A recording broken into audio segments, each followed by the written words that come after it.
Bonjour à tous, c'est Profiscal et je suis ultra content de vous parler aujourd'hui parce que c'est enfin l'été. Et qui dit été dit décolleté, mini-jupe, cocktail, mais aussi frustration. Parce que oui, quand tout le monde est sur sa terrasse à bronzer, à se faire des barbecues, à se prendre en selfie devant leur piscine, et ben toi t'es dans un appartement ou une maison sans terrain ni terrasse. Et t'as la rage, comme Faf. Ta meuf c'est une caille mec, elle met des coups de tête, elle fume, elle boit, elle se la pète. Ma mission aujourd'hui elle est simple, c'est répondre à la question qui m'a été posée par Loulou de 22 et on va la lire ensemble. Bonjour Profiscal, bonjour à toi. J'espère que tu pourras m'aider, j'habite actuellement dans un appartement et je suis en CDI.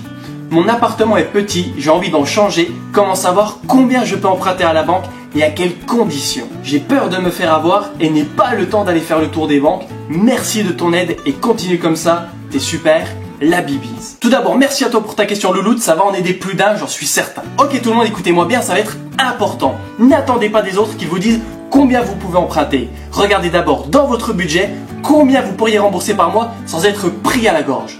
La personne qui connaît le mieux son budget, c'est vous. Et c'est vous qui irez défendre votre dossier avec vos arguments devant le banquier par rapport au prêt que vous demandez. Pour vous aider, je vais vous mettre dans la description un simulateur qui va vous donner une mensualité selon le montant du prêt que vous voulez. Ne me remerciez pas, c'est moi qui régale. Maintenant, Loulou t'a dit qu'elle était en CDI. Et ça, c'est un point très important. Il faut savoir que si vous êtes en CDD et seul, vous aurez extrêmement de mal à emprunter. Même si vous usez de tous vos charmes, que vous mettez un décolleté, des talons pour mesdames ou bien un Marcel pour montrer vos pecs saillants pour messieurs, eh bien ça va être compliqué. Ce serait également un gros plus si vous pouvez mettre un apport dans votre projet. Ça lui donnera de la crédibilité et ça montrera à votre banquier que vous avez de l'implication dans ce projet-là. L'apport servira notamment à financer les frais annexes du prêt. Parce que oui, dans un prêt immobilier, tu auras toujours des frais. C'est comme quand tu vas au cinéma, tu auras toujours quelqu'un pour bouffer des pop-corn. Parce qu'à ce niveau-là, on est d'accord, il faut que ça sorte. Il les mange pas, il les bouffe. Oui, je suis énervé. Tu as tout d'abord les frais de dossier. Ils peuvent varier généralement entre 300 et 1000 euros. Et une bonne manière de les éviter, c'est de sortir avec ton banquier. Il y a ensuite les frais de garantie.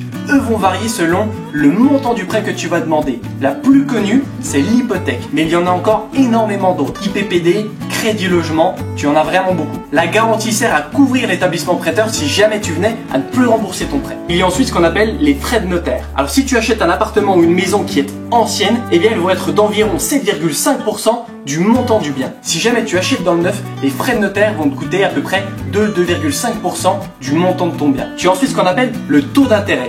Plus tu vas emprunter sur du long terme et plus le taux d'intérêt va être élevé. Mais attention, plus la mensualité, c'est-à-dire ce que tu vas payer par mois, va être faible. Et ensuite, tu as ce qu'on appelle l'assurance du prêt. Il y a beaucoup d'assurances possibles avec des garanties différentes. La principale, c'est notamment le décès.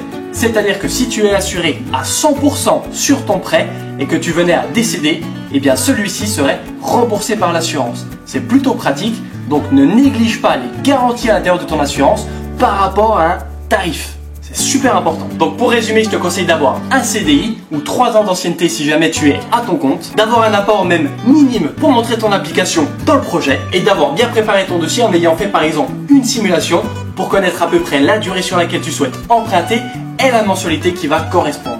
Merci à tous, c'était Profiscal, on est de plus en plus nombreux sur ma chaîne, on commence à être 26, 27 abonnés, alors pour certains c'est peu, pour moi c'est énorme, donc merci encore de votre confiance. N'hésitez pas si vous avez des questions, encore une fois, à les poser dans l'espace commentaire, ça commence à venir tout doucement. N'oubliez jamais qu'il faut se cultiver pour s'enrichir, je vous fais une grosse bibise, ciao.